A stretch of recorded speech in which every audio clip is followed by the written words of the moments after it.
This is a good start for the texture we want to use. But first, let's apply a filter. We open the Filter menu, then select Noise. From the flyout menu, we'll select Add Noise. The Add Noise dialog box appears, and we see in the preview that this filter makes the image look like static on a black and white TV. We'll set the noise to 50 and select Gaussian from the Distribution section.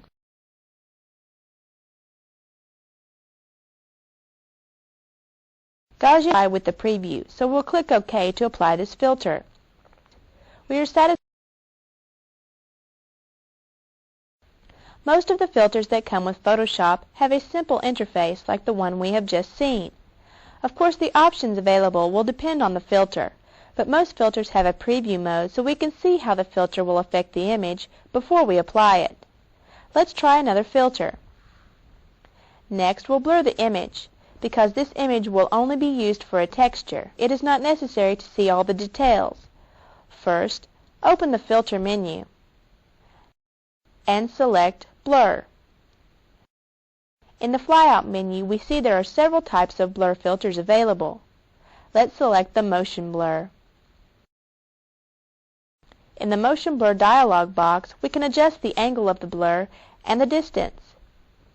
We'll set the angle to 45 degrees. Now let's adjust the distance. This affects how far the pixels will be blurred.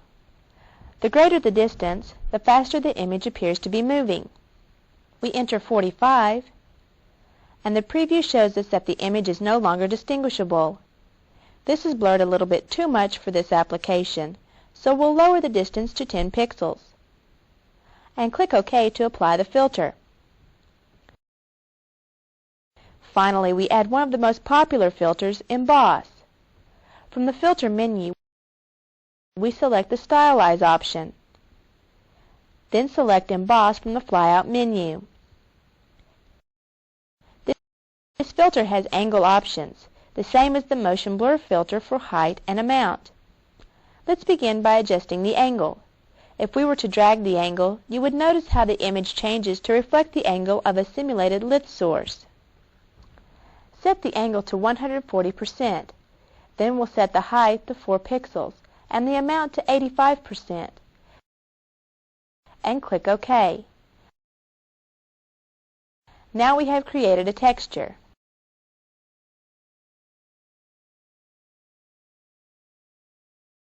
In order to apply this texture to an image, we could either cut the image and paste it into another image, or we could use it as a pattern. Let's learn how to define, then apply this texture as a pattern. To define a pattern, we must first make a selection. We'll select the rectangular marquee tool. Then click and drag to select the area of this texture we want to use as our pattern. Now to define the pattern, we simply open the Edit menu and select Define Pattern. To apply the pattern, let's first click on the Photo 1 PSD title bar to bring it to the front. We'll apply this pattern to the image we have been working on. To do this, we'll select the Astro layer. We'll use the Paint Bucket tool to apply this texture, so we'll select it from the toolbar. Currently, if we click with the Paint Bucket, it will simply fill an area with the foreground color. Let's click the Contents drop-down arrow in the Paint Bucket Options palette. The only options available are Foreground and Pattern. Of course, we will select Pattern. Now we simply click inside the image, and the texture is applied and adding a great effect to our image. Let's save this image by pressing Ctrl+S.